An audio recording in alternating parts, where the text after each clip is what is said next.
Hello, this is the chart profit video. Approaching 2 hours into the trading day, Friday 31st of March. On Monday this week, the EMini S&P, we're looking at that here, opened in the low 2300s down here but rallied pretty strongly. Intraday buyers were active, as you can see from these numbers here, but the value area was lower, so it was ineffective buying. We were looking for first indication, as I said here, that buyers were going to regain their control, and that would have been active buying and a higher value area, and that's what we had the following day with the value area here. On Wednesday, buyers were active, value area was narrow and inside, but towards the high of the previous day's range. And then on Thursday, again, the buyers were active, and we had a higher value area. I've been talking about this level here at 2367, which has been the 2-month point of control for a while now, on the obvious resistance on the chart. And yesterday on Thursday it was just probed but not exceeded.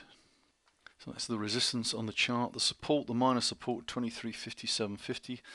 That's the minor half range of this month's high. If we look at that level there on the half-hour chart live, this is 2357.50 here, which has been support overnight, and then we have the resistance up here at 2367. So price above this level would be an indication of strength. Time printing, rather price printing time above that level, probably indicate new high for the chart. It's been a pretty constructive week so far for the EMini. This is the breadth indicators through Thursday night for New York. We've seen slight improvement down here. The bullish percent numbers, that's the percentage of stocks greater than their 50-day moving average in my New York list. Just got back above 50. Breadth indicator in the middle here on the pulse chart goes back to neutral. That's that grey bar here. Price momentum at the bottom here is still negative, but it has just slightly ticked up. So a little improvement on the pulse chart. Be good to see some significant buying, or a green bar on the spider at the top here. And this is the spider. Looking at live data here. This is the daily chart. You can see that the 3-month point of control has actually migrated. We had a 1-month up here somewhere, 2-month down here, but the 3-month has now migrated to this level, 234.49. Because of that migration earlier in the week, with price actually printing above that level, it's back in a strong price location and gives us a good local level to monitor going into next week. So price back below here, this 3-month would be a weak price location, but currently the spider, with regard to its controlling price, back in a strong position, and at the end of this week is just printing slightly above the halfway point of this high. So an attempt here at a stronger position going into next week. If we see price printing up here, I'd expect a new high. This is the Russell 2000 ETF, IWM. We noted actually last week that the 2-month migrated to here, 135, and we've spent the last 3 days printing above that level. So again, stronger price location for the Russell, and again attempting to finish the week above the halfway point off this high. So again, stronger position. Going to look immediately at TLT here, the T-Bond ETF. Quite interesting to note that the major controlling price, if we're looking back over years, remains at 119, but the controlling price of the current distribution, which I think goes back about 8 months, is at 121.63. Just migrated up in this little period here earlier in the week, and we're currently printing below that level. Just to recap, if we go back to the start of the year, the major was down here at 117.15, and that was big support. So that big support on the chart is now at 119. It migrated higher, but the resistance clearly is at 121.63, the current controlling price. And if we see price now printing back above that level, puts bonds in a strong position. I'm just interested to see that we're in a weaker position here, with the position of the equity charts that we just looked at actually moving stronger. So this week things are looking, at the end of this week, things are looking quite a bit better in terms of price location, relative price location with bonds here for equities.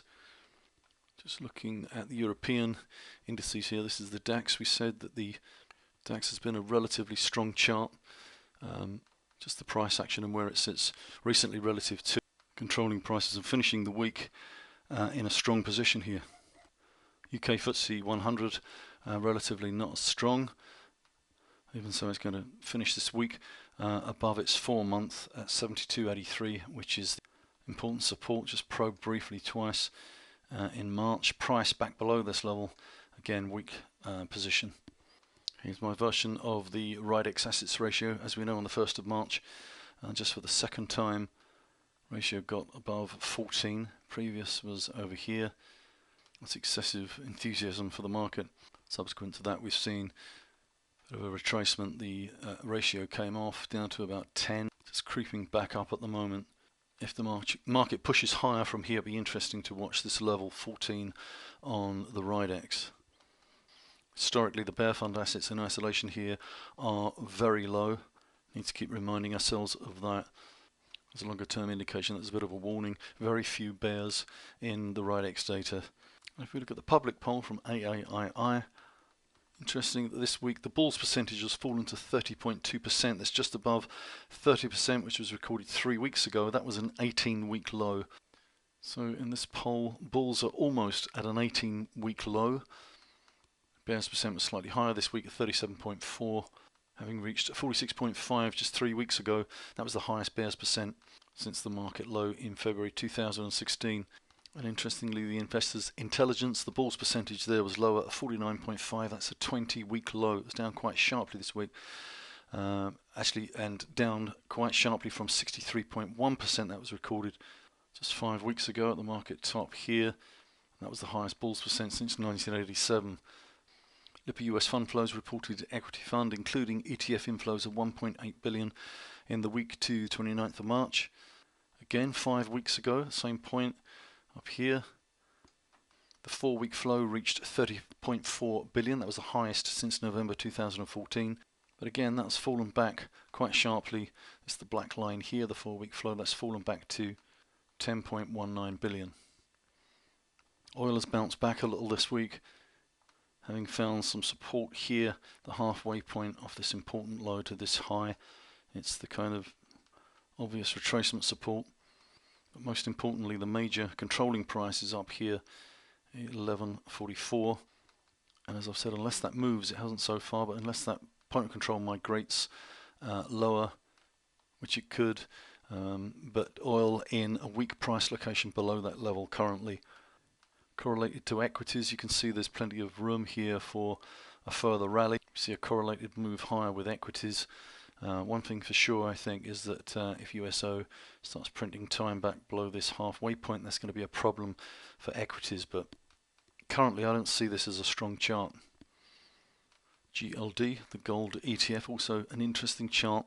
It's again probing the major controlling price at 119.84 just this week. Has not been able to print time above that resistance. Should it do that, it'd be in a strong price location, but it's just struggling a little now.